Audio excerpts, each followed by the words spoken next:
নয়নের নামে মুলা ধরিয়ে শত কোটি টাকা নিয়ে গেলে পালিয়ে। কথা বলেন, কথা বলেন। আমরা এই বিগত 16 বছর কোনো কিছুই শুনি নাই, শুধু শুনেছি উন্নয়ন উন্নয়ন উন্নয়ন। কিন্তু এখন দেখতেছি দেশের উন্নয়ন করি নাই, দেশটাকে ফকির করে দেশের মধ্যে মাটি রাস্তায় ফেলে তারা পালিয়ে গিয়ে নিজেদের উন্নয়ন করেছে। কথা বলেন ঠিক না? সবাই আমার সাথে পড়ি, আউযু বিল্লাহি মিনাশ শাইতানির রাজিম। বিসমিল্লাহির রাহমানির রাহিম।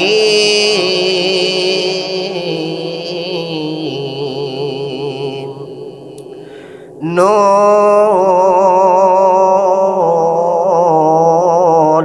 والقلم وما يسطرون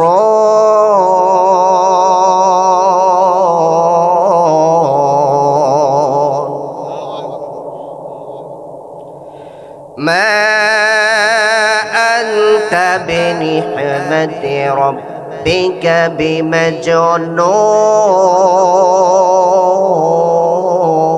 بمجنون وإن لك لعجرا غير ممنون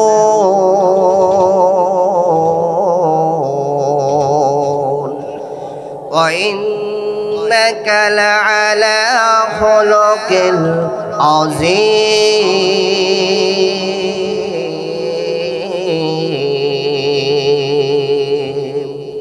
الله أكبر. بسم الله الرحمن الرحيم. إن الله وملائكته يصلون على النبي يا أيها الذين آمنوا صلوا عليه وسلموا تسليما. اللهم صل على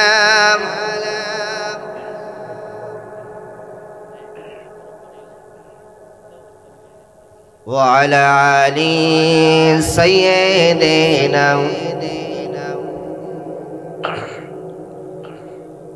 নবীর প্রতি কি ভালোবাসা আমাদের আছে না নাই? আরো জোরে বলেন। আপনারা যা আওয়াজ দিচ্ছেন তা মনে হচ্ছে 2024 সালের 5 আগস্টের আগের সাউন্ড। কারণ ওই আওয়াজ দিলে আমাদের একটা ভয় থাকতো কখন জেলখানার মধ্যে যাব। কথা বলেন। আমার পাশেও বসা, শুনলাম ইনিও জেল খেটেছেন। আপনাদের কি সেই ভয় আর আছে? আরো জোরে বলেন। নবীজির প্রতি ভক্তি আছে, ভালোবাসা আছে? যদি থাকে ভালোবাসা, আমরা সবাই জবান উজাড় করে নবীর প্রতি ভক্তি করে আমরা সবাই পড়ি আল্লাহুম্মা সাল্লি আলা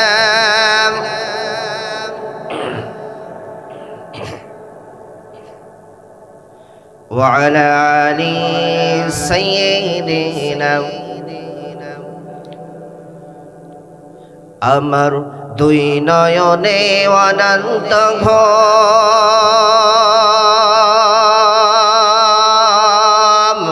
দুই নয়নে অনন্ত ঘুম দে ধোয়াইয়া দে, মাটির বিছানায় তোরা দে শোয়াইয়া দে, হেরে মাটির বিছানায় তোরা দে শোয়াইয়া দে। আমাদের মাটির বিছানায় যাওয়া লাগবে কি লাগবে না? আরো জোরে বলেন। আমার দুই নয়নে অনন্ত ঘুম, দুই নয়নে অনন্ত ঘুম দে ধোয়াইয়া দে, মাটির বিছানায় তোরা দে শোয়াইয়া দে, হায়রে মাটির বিছানায় তোরা দে শোয়াইয়া দে। কান্দিস না স্বজন তোরা, কান্দিস না ভাই বোন, এই বিছানায় ওরে একদিন করবি রে শয়ন, তোরাও করবি রে শয়ন। কান্দিস না স্বজন তোরা, কান্দিস না ভাই বোন, এই বিছানায় ওরে একদিন করবি রে শয়ন, তোরাও করবি রে শয়ন। আমার তিন টুকরা কাপড় নিয়া, তিন টুকরা কাপড় নিয়া দে জড়াইয়া দে, মাটির বিছানায় তোরা দে শোয়াইয়া দে। হায়রে মাটির বিছানায় তোরা দে শোয়াইয়া দে। আমার দুই নয়নে অনন্ত ঘুম, দুই নয়নে অনন্ত ঘুম দে ধোয়াইয়া দে, মাটির বিছানায় তোরা দে শোয়াইয়া দে। হায়রে মাটির বিছানায় তোরা দে শোয়াইয়া দে। এই ভব সংসারেতে 4 দিনেরই বাস, 4 দিন পরে যাই ফোরাইয়া দমের নিঃশ্বাস, হায়রে দমের নিঃশ্বাস। এই ভব সংসারেতে 4 দিনেরই বাস, 4 দিন পরে যাই ফোরাইয়া দমের নিঃশ্বাস, হায়রে দমের নিঃশ্বাস। আমার বেলা শেষে মাটির ঘর, বেলার শেষে মাটির ঘর দে গড়াইয়া দে, মাটির বিছানায় তোরা দে শোয়াইয়া দে। হায়রে মাটির বিছানায় তোরা দে শোয়াইয়া দে। আমার দুই নয়নে অনন্ত ঘুম, দুই নয়নে অনন্ত ঘুম দে ধোয়াইয়া দে, মাটির বিছানায় তোরা দে শোয়াইয়া দে। হায়রে মাটির বিছানায় তোরা দে শোয়াইয়া দে। সুম্মা আলহামদুলিল্লাহ। ঐতিহ্যবাহী সাতক্ষীরা জেলার অন্তর্গত ভারসা দক্ষিণ পাড়া তরুণ কমিটি এর উদ্যোগে ৫ম বার্ষিক তাফসীরুল কোরআন মাহফিল, উক্ত মাহফিলের সভাপতির আসন গ্রহণ করে আমাদের ধন্য করেছেন জনাব মোহাম্মদ নুরুল ইসলাম সরদার। আল্লাহ সুবহানাহু ওয়া তাআলা তার এই গোলামকে কোরআনের জন্য, ইসলামের জন্য কবুল করুন, সবাই আল্লাহুম্মা আমিন। আজকের মাহফিলের সার্বিক পরিচালনায় আছেন আমার প্রিয় ভাই জনাব মোহাম্মদ শাহজাহান সরদার। আল্লাহ তাআলা তার এই গোলামকেও কোরআনের জন্য, ইসলামের জন্য কবুল করুন, সবাই বলে আল্লাহুম্মা আমিন। প্রধান অতিথি সহ বিশেষ অতিথি, আজকের মাহফিলের বিশেষ আলোচক, বিশিষ্ট ইসলামী চিন্তাবিদ, সুমিষ্টভাষী বক্তা মুফতি দিদারুল ইসলাম ফরিদি সাতক্ষীরা। আল্লাহ সুবহানাহু ওয়া তাআলা তার এই গোলামকে কোরআনের জন্য, ইসলামের জন্য তার কণ্ঠটাকে বিশ্বময় কবুল করুন, সবাই বলে আল্লাহুম্মা আমিন। আজকের মাহফিলের প্রধান আলোচক, প্রধান বক্তা, যার কথা শোনার জন্য আমরা অধীর আগ্রহে বসে আছি, বাতিলের আতঙ্ক সুমিষ্টভাষী কোকিল কণ্ঠস্বর মুফাসসির কোরআন, বিশিষ্ট ইসলামী চিন্তাবিদ হাফেজ মাওলানা ফয়সাল আহমেদ হেলালি খুলনা। আল্লাহ তাআলা তার এই গোলামকেও কোরআনের জন্য, ইসলামের জন্য গোটা বিশ্ববাসীর কাছে তার কণ্ঠটাকে কবুল করে নেন, সবার আল্লাহুম্মা আমিন। সামনে বসা দিনদার পরেশগার মুত্তাকি ভাই এবং বোনেরা, পর্দার আড়ালে মা এবং বোনেরা, দোয়া নেওয়ার জন্য আলোচনার প্রথমেই আমার অন্তরস্থল থেকে মোবারকবাদ সালাম জানাই। আসসালামু আলাইকুম ওয়া রাহমাতুল্লাহি ওয়া বারাকাতুহু। জানতে চাই আলোচনার শুরুতে আপনারা সবাই কেমন আছেন? ভালো রাখার মালিককে আরো জোরে বলেন। সুখে রাখার মালিককে, দুঃখে রাখার মালিককে, কষ্ট দেওয়ার মালিককে। দোষকার, হ্যাঁ, আমি কিন্তু মাঝে মাঝে একটু পরীক্ষা করব, যেহেতু আপনাদের সাতক্ষীরার এই সন্তান। রাজি আছেন যে আল্লাহ তাআলা আপনাকে আমাকে কোরআনের মজলিসে বসার মতন তৌফিক দিলেন? সে আল্লাহ সুবহানাহু ওয়া তাআলার দরবারে শুকরিয়ার ঝান্ডা আদায় করি, সবাই বলে আলহামদুলিল্লাহ। রব্বানা লাকাল হামদ হামদান কাসীরান তাইয়িবান মুবারাকান ফি। দরুদ ও সালাম পাঠ করি বিশ্ব মানবতার মুক্তির দূতের প্রতি, যে নবী অন্ধকার যুগে এসে যুগটাকে আলোকিত করেছিল, যে নবী বর্বরতার যুগে এসে যুগটাকে আলোকিত করেছিল, সেই নবীজির শানে আমরা সবাই দুরূদ পাঠ করি। সবাই বলি সাল্লাল্লাহু আলাইহি ওয়াসাল্লাম। দোয়া ও মাগফিরাত কামনা করি সেই সব ভাইদের জন্য যারা দ্বীনের জন্য, কোরআনের জন্য, ইসলামের জন্য তাদের তাজা জীবনকে উৎসর্গ করে দিয়েছেন। আল্লাহ সুবহানাহু ওয়া তাআলা ওই সমস্ত মধ্যে মুজাহিদদেরকে জান্নাতের উচ্চ মাকাম দান করেন। সবাই বলি আল্লাহুম্মা আমিন। আরো জোরে বলি আল্লাহুম্মা আমিন। আমার ভাইরা, আমার সময় কম, এদিকে ওদিকে ভূমিকা ছাড়াই আলোচনার মধ্যে চলে যাব। আপনাদের সামনে আলোচনা করার জন্য পবিত্র কোরআনুল কারীমের 114টি সূরার মধ্যে আমি আপনাদের সামনে 68 নম্বর সূরার প্রথম 4 আয়াত তেলাওয়াত করেছি। কয় আয়াত? আরো জোরে বলেন। 4 আয়াত। এই সূরার আয়াত সংখ্যা 52, রুকু সংখ্যা 2, অক্ষর সংখ্যা 1289, বাক্য সংখ্যা 301। এই সূরাটি নাজিল হয় মক্কায়, এ কারণে এই সূরাকে মাক্কি সূরা বলা হয়ে থাকে। এই সূরাটির নাম দুইটা পাওয়া যায়, একটা হলো নুন, অপরটি হলো কলম। নুন এবং কলম এই দুইটা নাম রাখা হয়েছে। অধিকাংশ মুফাসসিরগণের মতে এই সূরার প্রথম আয়াতকে কেন্দ্র করে এই সূরার এই দুইটি নাম রাখা হয়েছে। যেমন এই সূরার প্রথম আয়াতে আল্লাহ তাআলা বলে দিয়েছেন নুন ওয়াল কলামি ওয়া মা ইয়াসতুরুন। নুনও আছে, কলমও আছে, এ কারণে এই দুইটি নাম রাখা হয়েছে। আমার ভাইয়েরা, যা থেকে কথা শুনবো তার সংক্ষিপ্ত পরিচয় আমরা জেনে নিলাম। এবার আসেন আয়াতের শানে নজুল কি, কোন প্রেক্ষাপটে আয়াতগুলি নাজিল হয়েছে সেটা যদি আমরা জানি তাহলে আমাদের জন্য অর্থটা বোঝা সহজ হবে। আমার ভাইয়েরা, নবী করিম সাল্লাল্লাহু আলাইহি ওয়াসাল্লামের কাছে যখন আল্লাহ সুবহানাহু ওয়া তাআলা আসমানি গ্রন্থ কোরআনুল কারীম নাজিল করা শুরু করে দিলেন, ঠিক ওই সময় থেকে মক্কার দৃশ্যপট পরিবর্তন হয়ে গেল। আমার ভাইরা, 40 বছর পর্যন্ত নবী মুহাম্মদুর রাসূলুল্লাহ সাল্লাল্লাহু আলাইহি সাল্লাম কাফের মুশরিকদের চোখের সামনে ঘোরাফেরা করেছে, চোখের সামনে বেরিয়েছে, তার বিরুদ্ধে কোনো অভিযোগ ছিল না। 40 বছর পর্যন্ত নবীজি কাফের মুশরিকদের সামনের মাথায় বড় হয়েছে, তার বিরুদ্ধে কোনো অভিযোগ ছিল না, কোনো দোষ ছিল না, বরঞ্চ মুহাম্মদকে তারা ভালোবাসত, মুহাম্মদকে তারা মায়া করত, স্নেহ করত। আমার ভাইরা, মক্কার সমস্ত মানুষেরা, কাফের মুশরিকরা এক কথায় এক বাক্যে স্বীকার করে নিত যে এই মক্কার মধ্যে যদি কোনো ব্যক্তি আমানতদার ব্যক্তি থেকে থাকে, সত্যবাদী থেকে থাকে, আল আমিন থেকে থাকে, সে আর কেউ নয়, সে আর কেউ নয়, সে হলো আমাদের মুহাম্মদ। আমরা বলি সাল্লাল্লাহু আলাইহি ওয়াসাল্লাম। আমার ভাইরা, 40 বছর পর্যন্ত নবী মুহাম্মদুর রাসূলুল্লাহ সাল্লাল্লাহু আলাইহি ওয়াসাল্লামের বিরুদ্ধে কোনো দোষ ছিল না, কোনো অভিযোগ ছিল না। কিন্তু যেদিন থেকে হেরা গুহায় নবী মুহাম্মদুর রাসূলুল্লাহ সাল্লাল্লাহু আলাইহি ওয়াসাল্লামের উপর কোরআন নাযিল হওয়া শুরু হয়ে গেল, ঠিক ওই সময় থেকে মক্কার দৃশ্যপট পরিবর্তন হয়ে গেল।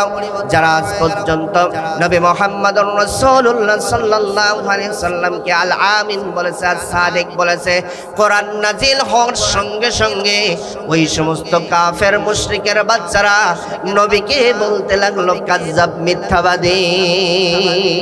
নাউযুবিল্লাহ বলেন, আরো জোরে বলেন। আমার ভাইরা, আমার নবীজি কি মিথ্যাবাদী ছিল? আরো জোরে, মিথ্যাবাদী ছিল না। শুধুই যে তারা মিথ্যাবাদী কাজ্জাব বলেছে তাই নয়, আরো বলেছে শাইর, জাদুকর, কাহিন, গণক, শাইর, কবি, মজনুন, পাগল। বলি নাউযুবিল্লাহ। এভাবে বিভিন্ন ভাবে নবী মুহাম্মদুর রাসূলুল্লাহ সাল্লাল্লাহু আলাইহি ওয়াসাল্লামকে তারা গালিগালাজ করতে লাগলো, ঠাট্টা করতে লাগলো। নবীজির কোনো দোষ ছিল না, কোনো অপরাধ ছিল না, কোনো অপরাধ ছিল না। নবীজি কারোর ঘর বাড়ি দখল করে নেই নাই, নবীজি কারোর টাকা পয়সা সম্পদ আত্মসাৎ করে নেই নাই। নবীজির কোনো দোষ ছিল না, কোনো দোষ ছিল না। নবীজির একটাই দোষ ছিল, আল্লাহর জমিনে আল্লাহর কোরআনের আইন বাস্তবায়ন করা, কোরআনের কথা বলা, কোরআনের প্রচার করার কারণে, কোরআনের দাওয়াত দেওয়ার কারণে মক্কার আবু লাহাব, আবু জেহেল, কাফের মুশরিকের বাচ্চারা নবী মুহাম্মদুর রাসূলুল্লাহ সাল্লাল্লাহু আলাইহি সাল্লামকে কাজ্জাব, মিথ্যাবাদী, জাদুকর, এমনকি পাগল বলতে লাগলো। আমার ভাইরা, তাহলে 1500 বছর আগে যে কোরআন নবীদের উপর নাজিল হয়েছিল ওই কোরআনের কথা বলার কারণে, ওই কোরআনের দাওয়াত দেওয়ার কারণে নবীজিকে মক্কার কাফের মুশরিকেরা ফুল দিয়ে বরণ করে নেই নাই। নবীজিকে তারা পাগল বলেছে, গালিগালাজ করেছে, নবীজিকে নামে তারা মামলা করেছে। একই কোরআনের দাওয়াত দেওয়ার কারণে এই ১৫০০ বছর পরে এই বর্তমান যুগে যারা এই একই কোরআনের দাওয়াত দেয় তাদেরকেও এই যুগের কিছু আবুল আহাব, আবু জেহেল, উতবা, সাইবা, মুগিরার বাচ্চারা, ইসলাম বিদ্বেষী, কোরআন বিদ্বেষী মানুষেরা আলেম ওলামাদেরকে দেখলেই রাজাকার, জঙ্গিবাদ, মৌলবাদ, এমনকি এখন আবার বলতেছে ধর্ম ব্যবসায়ী। কথা বলেন ঠিক কিনা? আরো জোরে বলেন ঠিক কিনা? আমার ভাইরা, তাহলে বোঝা গেল এখান থেকে ১৫০০ বছর আগে যে কোরআন নবীদের উপর নাজিল হয়েছিল, ওই কোরআনের দাওয়াত দেওয়ার কারণে নবীজিকে তারা পাগল বলেছিল, মিথ্যাবাদী বলেছিল, নবীজির উপর নির্যাতন নিপীড়ন চালিয়েছিল। এমনকি নবী মুহাম্মদুর রাসূলুল্লাহ সাল্লাল্লাহু আলাইহি সাল্লামের শরীর থেকে রক্ত ঝরিয়েছিল। এমনকি নবীজির নামে মামলা করেছিল, নবীজিকে শিয়াবে আবু তালিবের মধ্যে পড়েছিল, নবীজিকে দেশ থেকে বের করে দিয়েছিল, নবীজির অসংখ্য সাহাবায়ে কেরামদেরকে হত্যা করেছিল, মেরে ফেলেছিল। একই কোরআনের দাওয়াত ১৫০০ বছর পরে আজকের এই যুগে যারাই দেয় তাদের উপরে হামলা আসবে, মামলা আসবে, রক্ত দেওয়া লাগবে, জীবন দেওয়া লাগবে।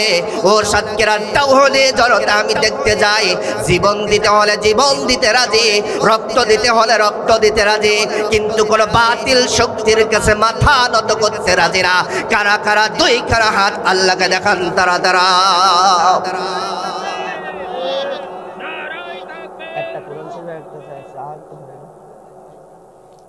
আমার ভাইয়েরাম, যে কথা বলতেছিলাম মক্কায় মুহাম্মদুর রাসূলুল্লাহ সাল্লাল্লাহু আলাইহি ওয়াসাল্লামকে তারা বিভিন্ন ভাষায় গালিগালাজ করতে লাগলো, বিভিন্ন ভাষায় ঠাট্টা করতে লাগলো। আমার ভাইয়েরা, আমার নবীজি যাতে হতাশাগ্রস্ত না হয়ে পড়ে, আমার নবীজি যাতে আপসেট না হারিয়ে পড়ে, আমার নবীজি যাতে দুশ্চিন্তা না করে, আমার নবীজিকে সান্ত্বনা দেওয়ার জন্য আল্লাহ রাব্বুল আলামিনের সঙ্গে সঙ্গে পবিত্র কোরআনুল কারীমের ১০০ পবিত্র কোরআনুল কারীমের ৬৮ নম্বর সূরার প্রথম কয়েকটা আয়াত নাযিল করে জানিয়ে দিলেন, বলে দিলেন নুন ওয়াল কলামি ওয়া মা ইয়াসতুরুন।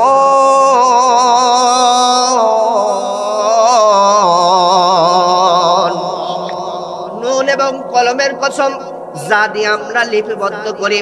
এরপরে আল্লাহ তাআলা বললেন মা আনতা বিনি'মাতি রাব্বিকা বিমাজনুন।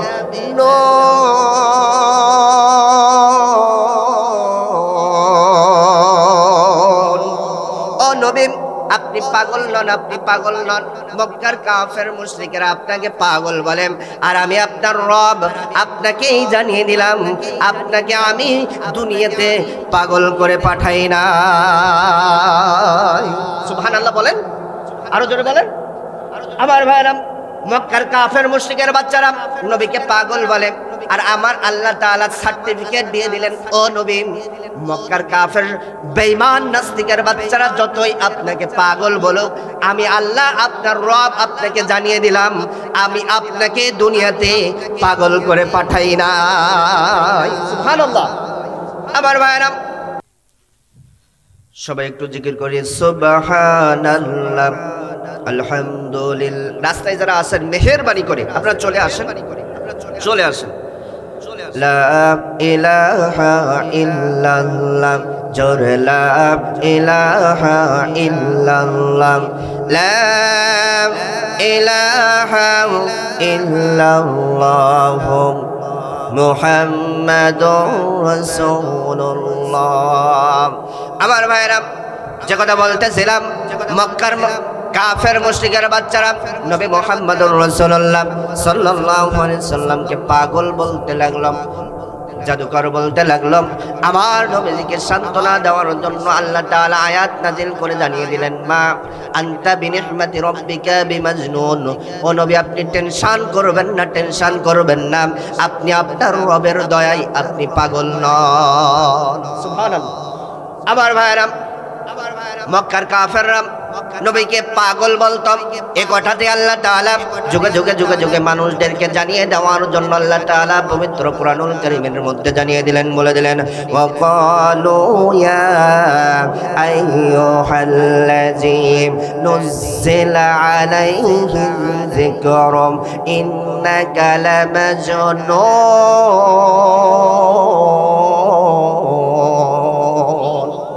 আরো জোরে বলেন, আমার ভাইরা। এক একটি আয়াত শেষ হবে যখন আমার দুই হাতের ইশারা পাবেন, তখন দুই হাতের ইশারা পাবেন যখন আল্লাহু আকবার ধ্বনি দিয়ে উঠবেন, তখন এই প্রথাটা চলবে ততক্ষণ পর্যন্ত, মাহফিল শেষ হবে না যতক্ষণ পর্যন্ত এই পক্ষে রাজি আছেন যারা যারা নারায়ে তাকবীর আল্লাহু আকবার স্লোগান দিয়ে আল্লাহকে দুইখানা হাত দেখান তো তারা তারা।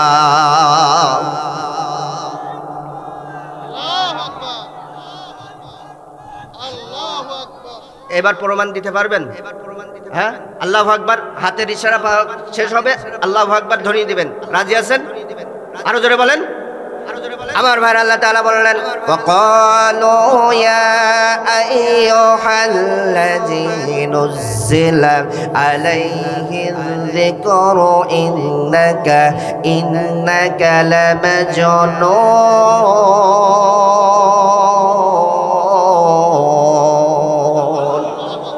মক্কার কাফের মুশরিকের বাচ্চারা মক্কার মানুষদেরকে ডেকে ডেকে ডেকে ডেকে বলতো, ও মক্কার মানুষরা তোমরা শোনো, তোমরা শোনো, ওই যে মুহাম্মাদের উপর কোরআন নাজিল হয়েছে ওই মুহাম্মাদকে দেখতে পাচ্ছ, ওই মুহাম্মাদ একজন পাগল, ওই মুহাম্মাদ পাগল, মুহাম্মাদ পাগল। ওই মুহাম্মাদের কাছে যাবে না, মুহাম্মাদের কাছে যাবে না, কারণ মুহাম্মাদ পাগল, মুহাম্মাদ পাগল, মুহাম্মাদ পাগল। বলি নাউজুবিল্লাহ। আরো জোরে বলেন। আমার ভাইয়েরা, তৎকালীন জামানার মক্কার রাষ্ট্রপ্রধান ছিলেন মিস্টার আবু জেহেল। নাম কি? আরো জোরে।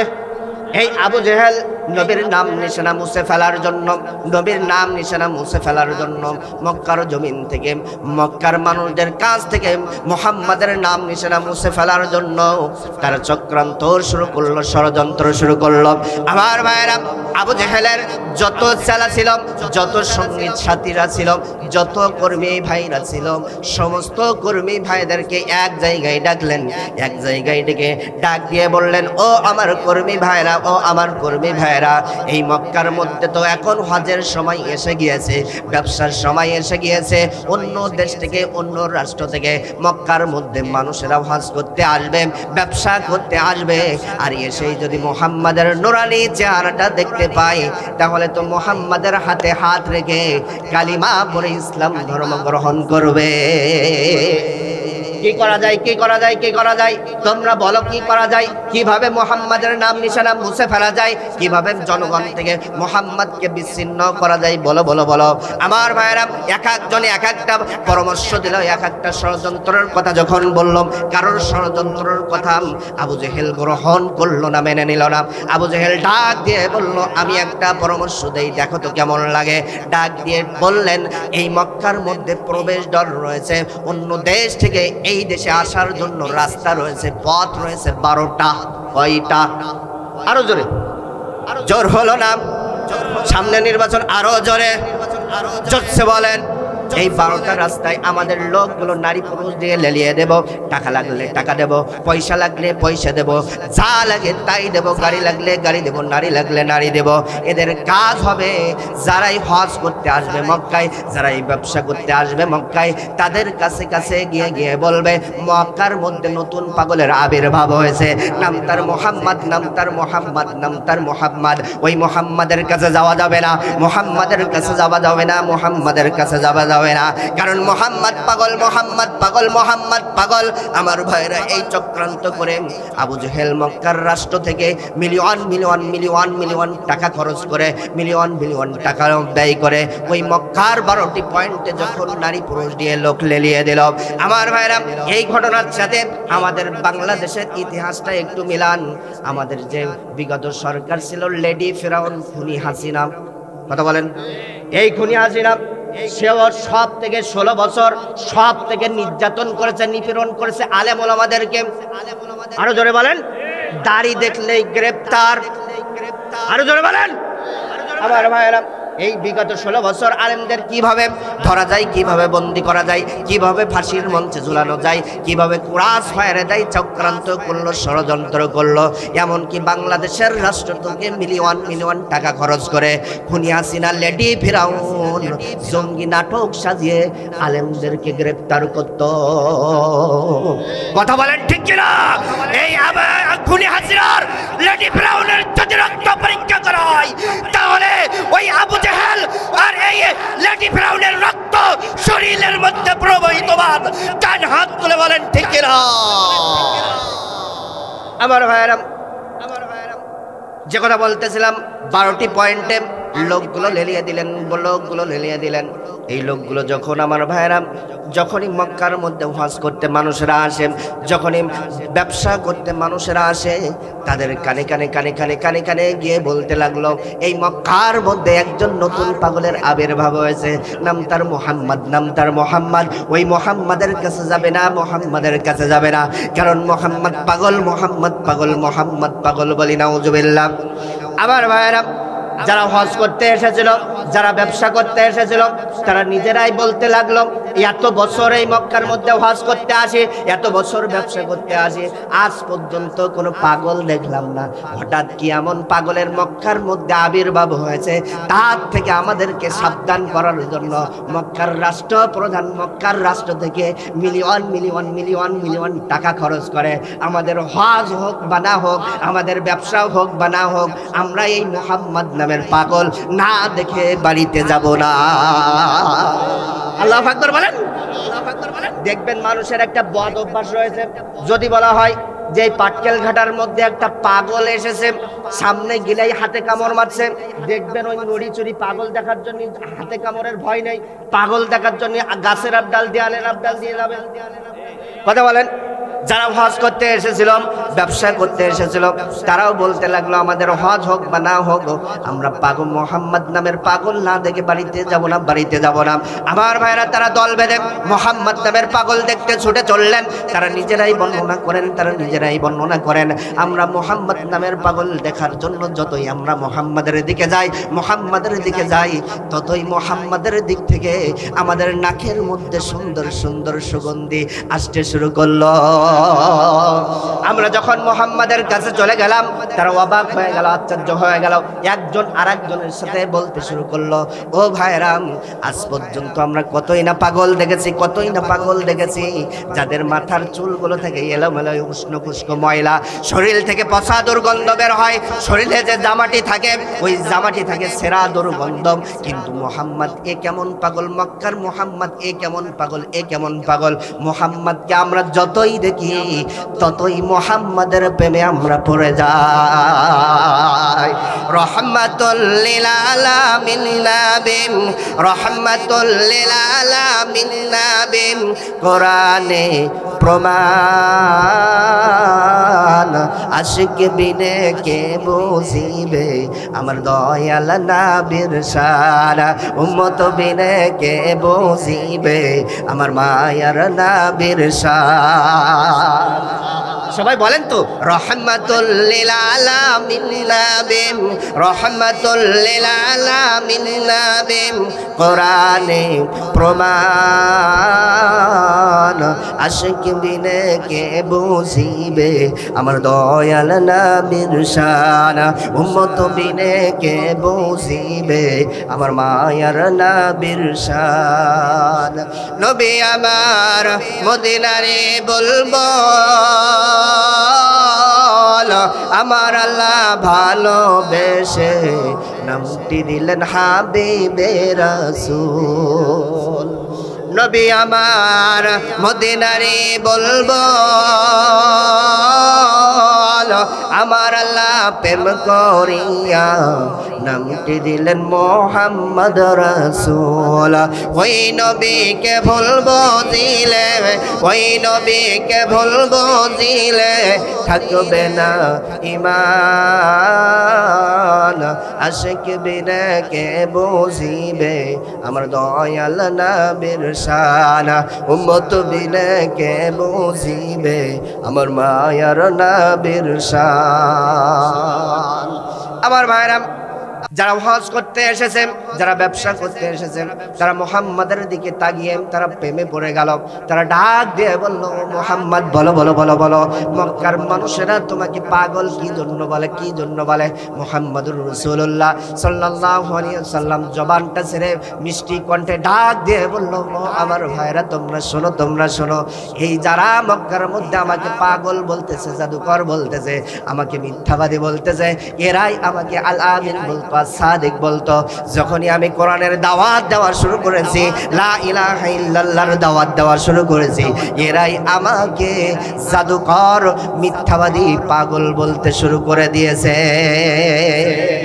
আমার ভাইরা, যারা হজ করতে এসেছিল, যারা ব্যবসা করতে এসেছিল, ডাক দিয়ে বলল, মুহাম্মদ ও মুহাম্মদ, বুঝতে পেরেছি, বুঝতে পেরেছি, আবু জেহেল ক্ষমতা লোভী, আবু জেহেল ক্ষমতা লোভী, সিয়াল লোভী, গদি লোভী, আমরা আর আবু জেহেলের দলে নাই, আপনার বরকতময় হাতটা বাড়িয়ে দিন, এই মুহূর্তে আমরা কালিমা পড়ে ইসলাম ধর্ম গ্রহণ করতে চাই। নবীজি হাতটা বাড়িয়ে দিলেন, সঙ্গে সঙ্গে তারা কালিমা পড়ে নিলেন, লা ইলাহা ইল্লাল্লাহু মুহাম্মাদুর রাসূলুল্লাহ। আল্লাহু আকবার বলেন। আবার ভাইরা, তারা যখন দলে দলে মুহাম্মাদের হাতে হাত দিয়ে কালিমা পড়ল, এই সংবাদটি যখন একে একে মুহাম্মদ আবু জেহেলের কানে চলে গেল, আবু জেহেল মাথায় হাত, কোন জায়গায় হাত? আরো জোরে বলেন। আবু জেহেলের মাথায় হাত। সবাই একটু মাথায় হাত দেন, সবাই একটু মাথায় হাত দেন, হাত দেন, দুই হাত দেন, দুই হাত দেন, সবাই দেন। আবু জেহেল এইভাবে মাথা চাপড়াতে শুরু করে দিল, সর্বনাশ সর্বনাশ সর্বনাশ সর্বনাশ, কি করতে চাইলাম, কি হয়ে গেল? মুহাম্মদকে পচাইতে চাইলাম, মুহাম্মদকে জনগণ থেকে বিচ্ছিন্ন করতে চাইলাম, মুহাম্মদের নাম নিশানা মুছে ফেলতে চাইলাম, এখন থেকে মুহাম্মদ এই বাংলার মক্কার জমিনের মধ্যে ভাইরাল হয়ে গিয়েছে। আল্লাহু আকবার বলেন। আবার ভাইরা, এবার এখান থেকে, এই ঘটনা থেকে বাংলার ইতিহাস মিলান। লেডি ফেরাউন খুনি হাসিনা 1 নয় 2 নয় 16 বছর সব থেকে আলেম ওলামাদের উপর নির্যাতন নিপীড়ন করেছিল। এমনকি আলেম ওলামাদেরকে পছন্দের দল হলো বাংলাদেশ জামাতে ইসলামী। ডানে হাত তুলে বলেন, ডানে হাত তুলে বলেন, ঠিক না? এই জামাতে ইসলামের নাম নিশানা মুছে ফেলার জন্য সে বিগত 16 বছর বিভিন্ন রকম ষড়যন্ত্র চক্রান্ত করেছিল। এমনকি শেষ বেশ 2024 সালের আগস্টের 1 তারিখে আমার ভাইরা বাংলাদেশ জামাতে ইসলামের নিবন্ধন বাতিল করেছিল। যখনই নিবন্ধন বাতিল করেছে, আল্লাহ তাআলা খেলা শুরু করে দিলেন। 1 গেল, 2 গেল, 3 গেল, 4 গেল, 5। যখনই 5 তারিখ এসেছে, আমার ভাইরা ছাত্রদের গণ আন্দোলনের মুখে পড়ে লেজ গুটিয়ে দুপুরের খানাও তার হয় নাই। ছাত্রদের আন্দোলনের তোপের মুখে পড়ে গণভবনের দরজা দিয়ে, পিছনের দরজা দিয়ে মামুর বাড়ি দিল্লি পালিয়ে গিয়েছে। কথা বলেন ঠিক কিনা? আরো জোরে বলেন ঠিক কিনা? আওয়ামী জননী তুমি হারনি, পালিয়ে গেছো তুমি এটাই জানি। আরো জোরে বলেন। আওয়ামী জননী তুমি হারনি, দাদার কাছে আসো এটাই জানি। ডানে হাত তুলে বলেন, ডানে হাত তুলে বলেন, ঠিক না? ওগো শেখ হাসিনা তুমি হারনি, মোদির কাছে আসো এটাই। আরো জোরে বলেন। দেশটাকে চষে খেলে 16টি বছর, প্রকৃত দেশ প্রেম পাইনি কদর। কথা বলেন, কথা বলেন, ঠিক কিনা? আমার ভাইরা, এই বিগত 16 বছর সব থেকে যারা দেশপ্রেমিক ছিল, ওই দেশপ্রেমিককে ধরে ধরে ক্রস ফায়ারে দিয়েছে, ফাঁসির মঞ্চে ঝুলিয়েছে। এমনকি আমাদের প্রিয় মুফাসসির আল্লামা দেওয়ান হোসেন সাঈদীকে ইনজেকশনের মাধ্যমে শয়তানের বাচ্চা খুন করেছে। কথা বলেন ঠিক কিনা?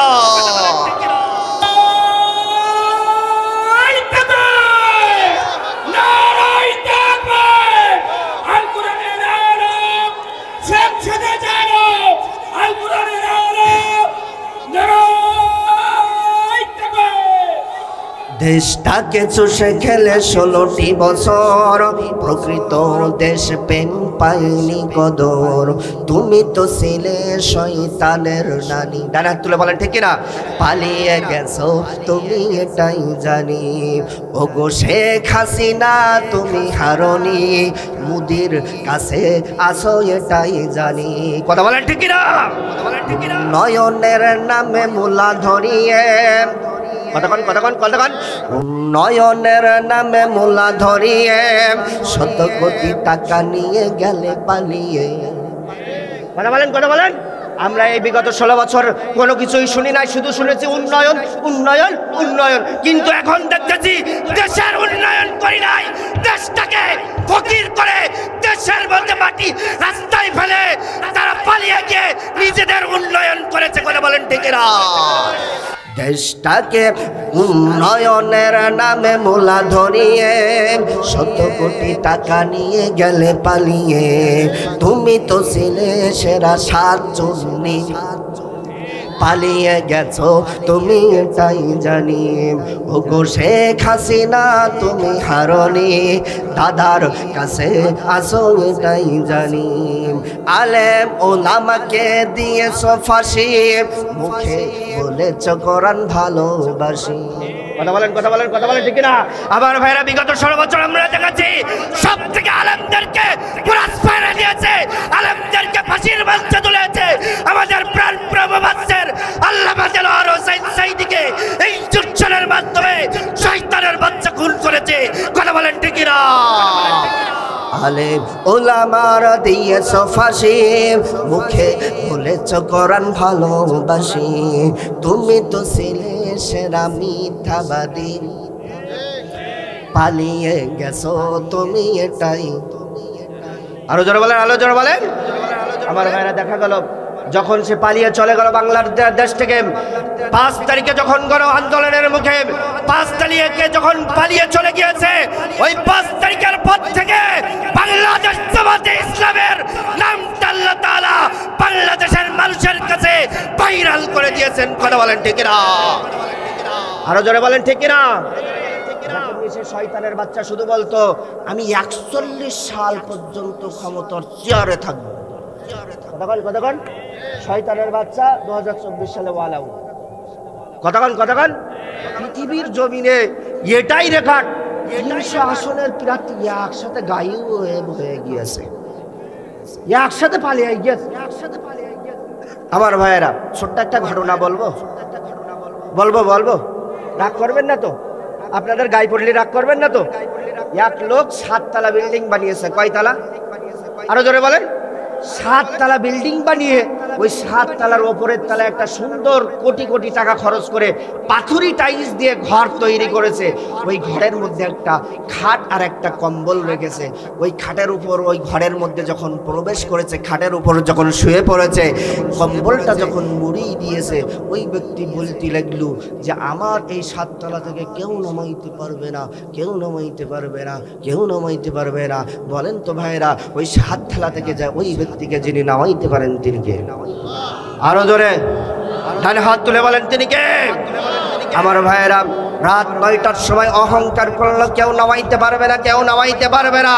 9টা গেল, 10টা গেল, 11 গেল, 12 গেল, রাত যখন 4টা বাজেছে, ওই ব্যক্তিকে আল্লাহ তাআলা এমন একটা ছোট্ট ঝাঁকুনি মেরেছে, ভূমিকম্প দিয়েছে। ওই ঝাঁকুনির ভয়ে, ভূমিকম্পের ভয়ে লেপের তলে, কম্বলের তলে কখন যে লুঙ্গি আটকে গিয়েছে তা টের পাই নাই। এমন জোরে দৌড় মেরেছে, কম্বলের তলে লুঙ্গি আটকে গিয়েছে। আরো জোরে বলেন। এক দড়ি একেবারে রাস্তায় চলে আইছে, এই সিধাকে নিচের দিকে তাকাই থাকে হেডকোয়ার্টার একেবারে সব আগলা, সব দেখা যাইতেছে মাঠ। কোন রকম হাত দিয়ে হেডলাইটটা বাসে, স্কি লাইট। আরো জোরে বলেন। হেডলাইট বাসাই পাশে একটা লোক ছিল, ভাই দৌড়ে এসে বলতে ভাই এই অবস্থা তোমার হইল কি? বলতে ভাই আর বলি না বলি না, আল্লাহ তাআলা এমন একটা ঝাঁকুনি দিয়েছে, ওই ঝাঁকুনির ভয়ে আমি এমন জোরে দৌড় মেরেছি, 7 তলা থেকে কখন যে লুঙ্গি কম্বলের মধ্যে আটকে গিয়েছে আমি টের পাই না। অতএব এখান থেকে শিক্ষা, রাত 9টার সময় অহংকার করেছিল কেউ নামাইতে পারবে না, কেউ নামাইতে পারবে না। রাত 4টার সময় ওই ব্যক্তিকে আল্লাহ তাআলা উলঙ্গ করে নামিয়েছে। কথা বলেন ঠিক না? ইতিহাস থেকে আমরা দেখতে পাই ফেরাউন যখন মুসা আলাইহিস সালাতু ওয়াস সালাম এবং তার কওমদের উপর নির্যাতন নিপীড়ন শুরু করেছিল, আল্লাহ তাআলা যখন ধরেছিল এই মুসা তাকে নীল নদের পানিতে ফেরাউনকে চুপিয়ে চুপিয়ে মেরেছিল। নমরুদ যখন ইব্রাহিম আলাইহিস সালাম এবং তার কওমদের উপর নির্যাতন নিপীড়ন শুরু করেছিল, ঠিক এমন সময় নমরুদকে যখন ধরেছিল জুতা পিটা করতে করতে দুনিয়া থেকে বিদায় করেছিল। কথা বলেন ঠিক না? আমাদের লেডি ফেরাউনকেও যখন আল্লাহ তাআলা ধরেছে, এমন ধরেছে যে দেশ থেকে পালিয়ে গণ আন্দোলনের মুখে পড়ে দেশ থেকে পালাতে বাধ্য হয়েছে। কথা বলেন ঠিক না? আরো জোরে বলেন ঠিক না? কথা সেই খুনি হাসিনা মাঝে মাঝে কিন্তু আমাদের পার্শ্ববর্তী দাদার কাছ থেকে, মোদি দাদার কাছ থেকে কিন্তু বসে বসে বলতেছে আমি এখনো প্রধানমন্ত্রী আছি। করছে না যে যে কোনো সময় আমি পুকুরের কাছে আছি, যে কোনো সময় চট করে ঢুকি পড়বো। করছে না আমার ভাইরা? আমরাও বলতে চাই আইসু বুবু আইসু, কতক্ষণ আইসু বাবু আসো, বাংলার তৌহিদি জনতা তোমাকে বরণ করে নেওয়ার জন্য সুতার মাথা আর হাতে ঝাড়ু নিয়ে বসে আছে, আসবে আর সুতা দিয়ে আর ঝাড়ু দিয়ে বিদায় করে সারবে। কথা বলেন ঠিক না? এই পক্ষে রাজি আছেন যারা যারা সাতক্ষীরার তৌহিদি জনতা, দুই করে হাত তুলে আল্লাহকে দেখান তারা রাজি আছেন? আমার ভাইরা যে কথা বলতেছিলাম, নবীজিকে যখন পাগল বলল, ঠিক ওই সময় নবীজি ভাইরাল হয়ে গেলেন। আল্লাহু আকবার বলেন। ঠিক ওই সময় আমার ভাইরা নবীজিকে যখন সবাই পাগল বলতে লাগলো, ঠিক ওই সময় আল্লাহ তাআলা আয়াত নাজিল করে জানিয়ে দিলেন মা আনতা বিনিহমাতি রাব্বিকা বিমাজনুন, ও নবী আপনি পাগল নন। সুবহানাল্লাহ বলেন, আরো জোরে বলেন সুবহানাল্লাহ। কাফেররা সার্টিফিকেট দিল আপনি পাগল, আর আল্লাহ তাআলা সার্টিফিকেট দিল ও নবী আপনার রবের দয়া আপনি পাগল নাই। কার সার্টিফিকেটটা গ্রহণযোগ্য হবে? আরো জোর হলো না আমার ভাইয়েরা? এখন নবীকে পাগল বলতো মক্কার কাফের মুশরিকেরা 10টা কারণে। হাত তোলেন। কয়টা কারণ? আরো জোর হলো না? 10টা কারণ শুনতে চান? এবার হাত নামান। এর আগে আমি বলতে চাই, এই 10টা কারণ বলার আগে আমি একটু বলতে চাই যে আল্লাহ তাআলা নবীজি পাগল নন। মা আনতা বিনিহমাতি রাব্বিকা বিমাজনুন, এই কথা বলার আগে এই সূরা একটা অক্ষর দিয়ে শুরু করেছেন। নাম কি সেই অক্ষরের? আরো জোরে বলেন। নুন দিয়ে। এখন প্রশ্ন হলো এই কি কারণে নুন দিয়ে আল্লাহ তাআলা এই সূরাটি শুরু করলেন? জানার মন চাই কি চাই না? আরো জোরে বলেন। তার আগে আরো একটা কথা যে আল্লাহ তাআলা পাগল নন, নবীজিকে বললেন আপনি পাগল নন, কিন্তু তার বলার আগে আল্লাহ তাআলা বললেন মা আনতা বিনিহমাতি ওয়াল কলামি ওয়া মা ইয়াসতুরুন, কলমের কসম খেলেন। কি কারণে কলমের কসম খেয়ে নবীজিকে বললেন ও নবী পাগল নন আপনি? এই কথা জানতে মন চাই কি চাই না? আরো জোরে বলেন। তাহলে এই দুটো ঘটনা আপনাদের সাথে সংক্ষিপ্ত আকারে বলি। আমার ভাইরা, এই নুন দিয়ে কি জন্য আল্লাহ তাআলা সূরা শুরু করলেন? অধিকাংশ মুফাসসিরগণের মতে নুন হলো হরফে মুকাত্তাত, বিচ্ছিন্ন একটি অক্ষর। এই নুনের অর্থ কি, নুন দিয়ে কি উদ্দেশ্য, সমস্ত উলামায়ে কেরামের মতে আল্লাহু আ'লামু বিমুরাদি, এগুলো দ্বারা কি উদ্দেশ্য, কি এর অর্থ দুনিয়ার কেউ জানে না। গলার আওয়াজটা বড় করে বলেন তো যিনি জানেন তিনি কে? আরো জোরে বলেন। আমার ভাইরা, কোন মুফাসসির এই নুন দ্বারা অর্থ করেছেন মাছ। কি? আরো জোরে। মাছ আপনারা চেনেন না? হ্যাঁ, এই অর্থ করেছেন মাছ। কোরআন মাজিদে আল্লাহ তাআলা একজন নবীকে জান্নুন বলেছেন, মাছওয়ালা নবী বলেছেন। একজন নবীকে মাছে গিলে ফেলেছিল, ওই নবীর নাম কি? আরো জোরে বলেন। আমাদের উপদেষ্টার প্রধানের নাম কি? আরো জোরে। এখন বলো ওয়াজ হবে ইউনূসের, না সহ্য করতে পারবেন? আমার ভাইরা, মজার ব্যাপার হলো ইউনূস আলাইহিস সালাতু ওয়াস সালামকে আল্লাহ তাআলা কোরআন মাজিদে 1 নয় 2 নয় 3টা নামে ডেকেছেন। কয়টা নামে? আরো জোরে। আমি ওয়াজ শুধু ঘটনা বলি না, শিক্ষা নিয়ে যেতে হবে, নৈতিক বৈদিক প্রশ্ন। 3টা নামে ইউনূসকে ডেকেছেন। 1 নাম্বার হলো ইউনূস বলে ডেকেছেন। ইউনূসকে ভালোবেসে আল্লাহ তাআলা 114টা সূরার মধ্যে একটা সূরার নামই দিয়ে দিয়েছেন সূরা ইউনূস। কথা বলেন ঠিক কি না? এই সূরা ব্যতীত আরো 6টি সূরায় ইউনূসের ব্যাপারে আল্লাহ তাআলা কথা বলেছেন। মজার ব্যাপার হলো পৃথিবীতে 2 জন নবী আলাইহিস সালাতু ওয়াস সালাম মায়ের পরিচয়ে বড় হয়েছিল। মায়ের পরিচয়ে কয়জন নবী বড় হয়েছিল? আরো জোরে বলেন। একজন হলেন ঈসা ইবনে মারিয়াম, মারিয়ামের ছেলে ঈসা আলাইহিস সালাতু ওয়াস সালাম। আরেকজন হলেন ইউনুস ইবনে মাত্তা, মাত্তার বেটা ইউনুস আলাইহিস সালাতু ওয়াস সালাম। সুবহানাল্লাহ। আমার ভাইরা, মজার ব্যাপার, ইউনুসকে আল্লাহ তাআলা কোরআন মাজিদে কয়টা নামে ডেকেছেন? আরো জোরে। এক নাম্বার হলো ইউনুস, দুই নাম্বার হলো জান্নুন মাসওয়ালা নবী, তিন নাম্বার হলো সাইবুল হুদ। আমার ভাইরা, নবী ইউনুসকে আল্লাহ তাআলা জান্নুন বলে ডেকেছেন, কারণ কোন মুফাসসিরগণ বলেছেন এই নুন দ্বারা ওই জান্নুন নবী মাসওয়ালা নবী ইউনুসকে বোঝানো হয়েছে, কারণ এই ইউনুসও নিজের এলাকার মানুষদের কাছ থেকে সেও বিরোধিতার সম্মুখীন হয়েছিল, সেও তাদের এলাকার মানুষদের কাছ থেকে সেও এমন বিরোধিতার সম্মুখীন হয়েছিল, তাকেও পাগল বলেছিল, তাকেও মিথ্যাবাদী বলেছিল। এই কারণে সে রাগান্বিত হয়ে এলাকা ছেড়ে চলে গিয়েছিল। এই ঘটনা আল্লাহ তাআলা কোরআনে দিয়েছেন কি দেন নাই? আরো জোরে বলেন। কোরআনের মধ্যে দিয়েছেন। আমার ভাইরা, প্রমাণ ছাড়া কোনো কথা হবে না। পবিত্র কোরআনুল কারীমের 21 নম্বর সূরা সূরাতুল আম্বিয়ার 87 নম্বর আয়াতে আল্লাহ তাআলা জানিয়ে দিলেন, বলে দিলেন, ওয়াজান্নুনি ইয যাহাবা মুগাদিবান ফাযান্না আল্লান নাকদিরা আলাইহি ফানাদা ফিজ যুলুমাতি আল্লাহ ইলাহা ইল্লা আনতা সুবহানাকা ইন্নী কুনতু মিনাজ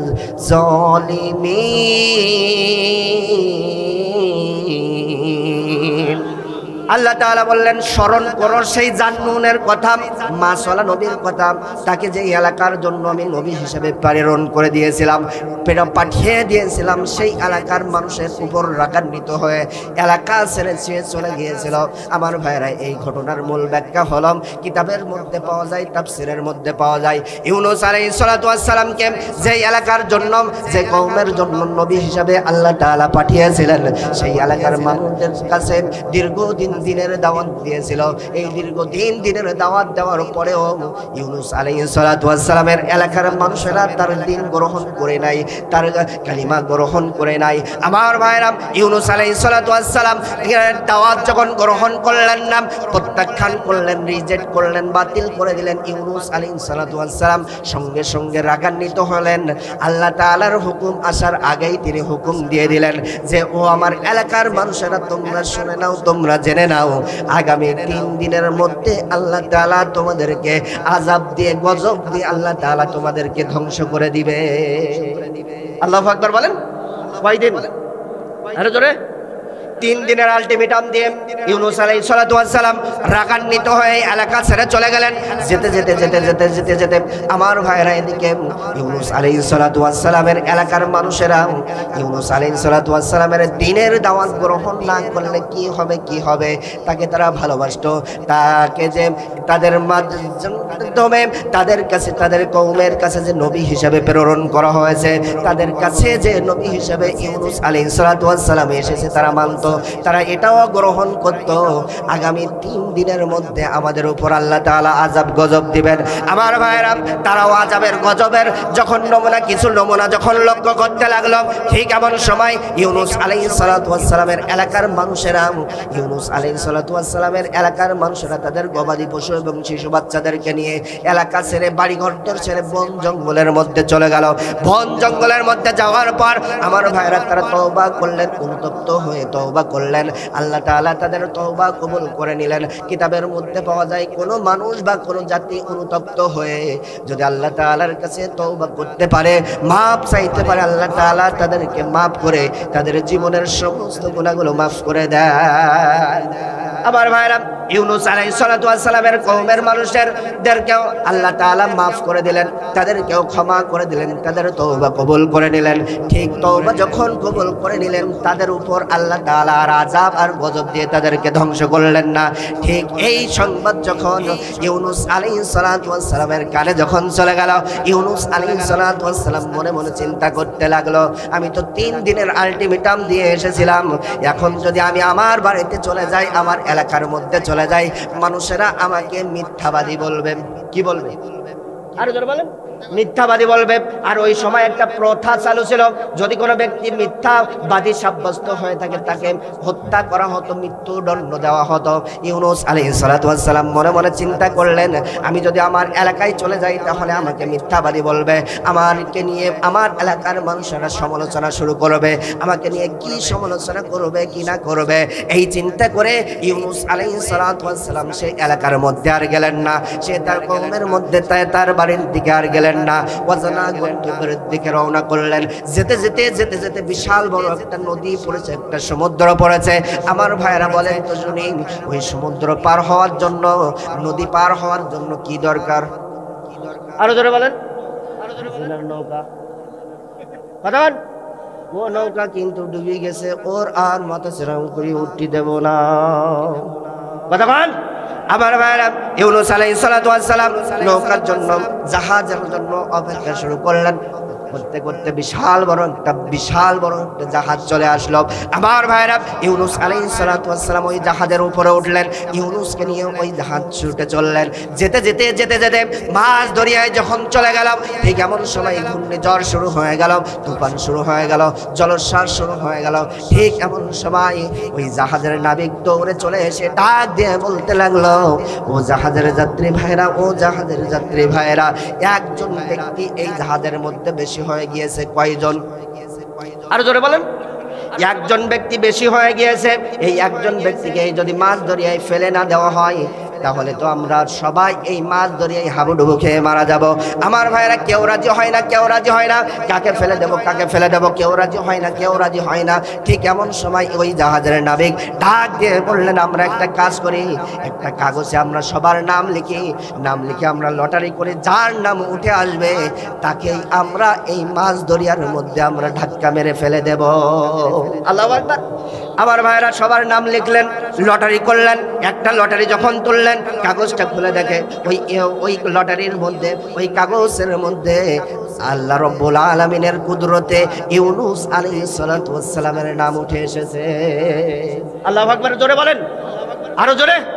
আমার ভাইরা ইউনূসের নাম যখন উঠে আসলো, লটারির কাগজটা একবার দেখে, ইউনূসের চেহারার দিকে একবার তাকায়, লটারির দিকে একবার তাকায়, ইউনূসের চেহারার দিকে তাকায়, লটারির দিকে একবার তাকায়।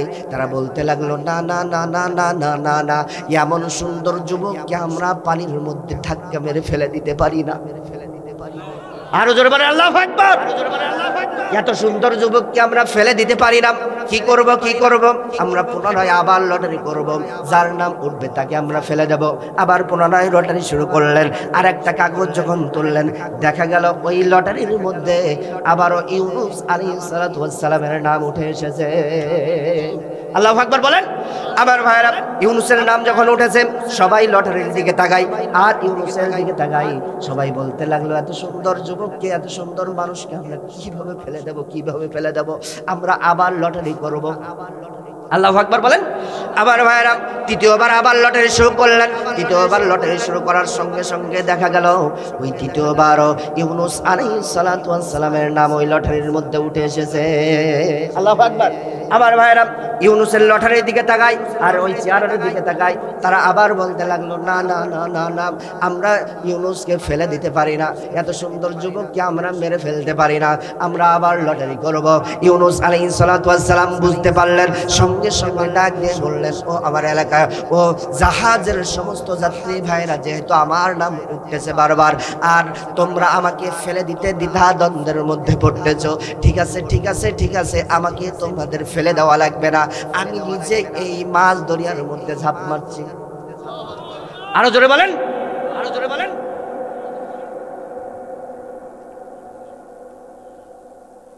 আমার ভাইরা, আমার ভাইরা,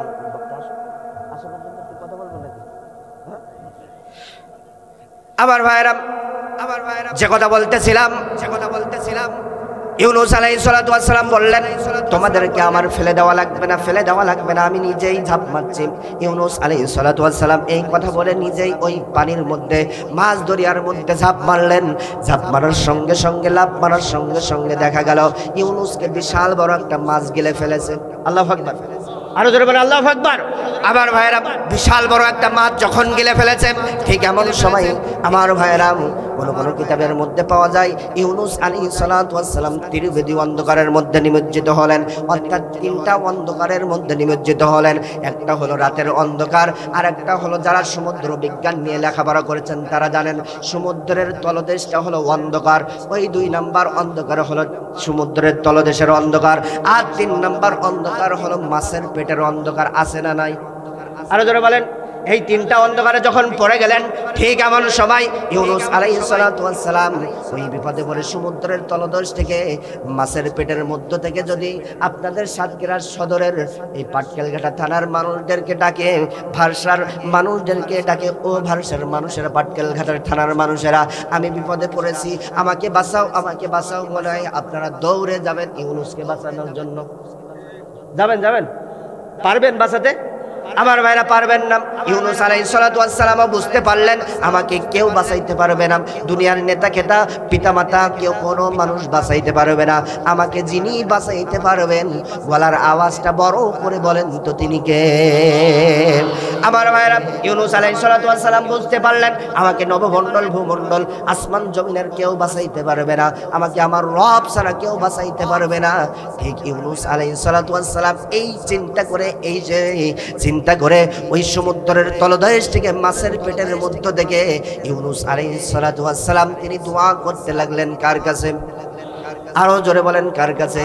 সেই দোয়াটি আমরা অনেকেই বিপদের দোয়া ইউনুস বলে জানি, সাদের মুখস্থ আছে, সবাই পড়েন লা ইলাহা ইল্লা আনতা সুবহানাকা ইন্নী কুনতু মিনাজ জালিমিন। ও আল্লাহ তাআলা, আমি বিপদে পড়েছি, আমি বিপদে পড়েছি, আমি বিপদে পড়েছি, আমি বিপদে পড়েছি, আমি ভুল বুঝতে পেরেছি, আপনি ছাড়া কোনো রব নাই, কোনো হেলা নাই, আপনি হলেন একমাত্র রব। আমি আর দেরি করতে চাই না, আমার গুনার দিকে আমি তাকিয়ে আপনার কাছে মাপ চাইলাম, আপনি আমার এই বিপদ থেকে আপনি আমাকে হেফাজত করেন। সুবহানাল্লাহ। আমার ভাইরা, যে কথা বলতেছিলাম, দীর্ঘদিন ইউনুস আলাইহিস সালাতু ওয়াস সালাম যখন সমুদ্রের তলদেশ থেকে মাছের পেটের মধ্য থেকে যখন এই দোয়া করলেন, আল্লাহ তাআলা তার ডাকে সাড়া দিয়ে বললেন ফাসতাজাবনা লাহু ওয়া নাযাইনাহু মিনাল গাম্মি ওয়া কাযালিকা নুনজিল মুমিনিন। আল্লাহু আকবার বলেন। আমার ভাইয়েরা, আল্লাহ তাআলা বললেন আমি ইউনুসের দোয়া কবুল করলাম, তাকে আমি ওই বিপদ থেকে উদ্ধার করলাম। এরপর আল্লাহ তাআলা আমাদের কথা বললেন। কাদের কথা? আরো জোরে বলেন। সবাই ডান হাতটা এমন করেন, হাত লম্বা করেন। আল্লাহ তাআলা এবার এইভাবে বললেন, আল্লাহ তাআলা আমাদের কথা বললেন। কাদের কথা? এরপরে বললেন ওয়াকাযালিকা নুনজিল মুমিনিন।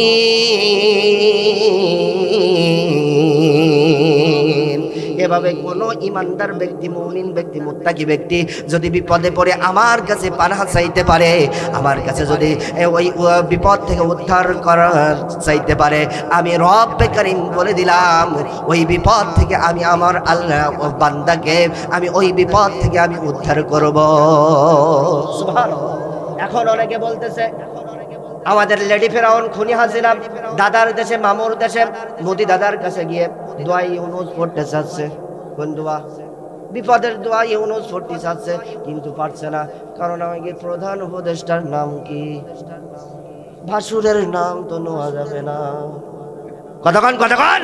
তাহলে বোঝা গেল আমার ভাইরা, নমরুদকেও যখন আল্লাহ তাআলা ধরেছিল তওবা করার সুযোগ দেয় নাই, ফেরাউনকেও যখন ধরেছিল তওবা করার সুযোগ দেয় নাই। আমাদের লেডি ফেরাউনকে 16 বছর তওবা করার সুযোগ দিয়েছে। যখন ধরেছে এমন ধরা ধরেছে, দেশ থেকে বিদায় করে ছেড়েছে। কথা বলেন ঠিক না? এমন দেশে গিয়েছে ওর বাবার জানাজায় 10-11 জন পাওয়া গেল, ও জায়গায় একজনও পাওয়া যাবে না। ওর একেবারে ধরবে, মরবে আর পুরাবে। কথা বলেন। আমার ভাইয়েরা, যে কথা বলতেছিলাম, ইউনুস আলাইহিস সালাতু ওয়াস সালামকে আল্লাহ তাআলা বাঁচিয়ে দিলেন। কোন মুফাসসিরগণ বলেছেন এই নুন দ্বারা ওই জান্নুন নবী ইউনুস আলাইহিস সালাতু ওয়াস সালামকে বোঝানো হয়েছে। আমার ভাইরা, কারণ হলো ইউনুস আলাইহিস সালাতু ওয়াস সালাম এই বিপদে পড়ে, সেও তার এই বিরোধিতার সম্মুখীন পড়ে, মানুষেরা তাকে নিয়ে কি সমালোচনা করবে কি না করবে এই চিন্তা করে সেই এলাকা ছেড়ে চলে গিয়েছিল।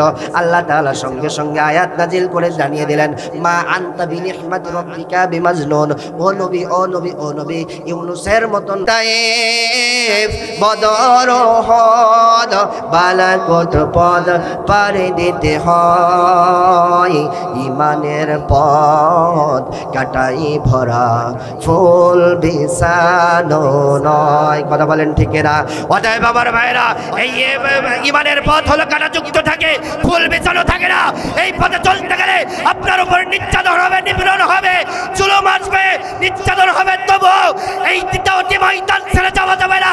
এই দাওয়াতি ময়দান ছাড়তে রাজি না কারা কারা? দুই কারা হাত তুলে আল্লাহকে দেখান তারা তারা।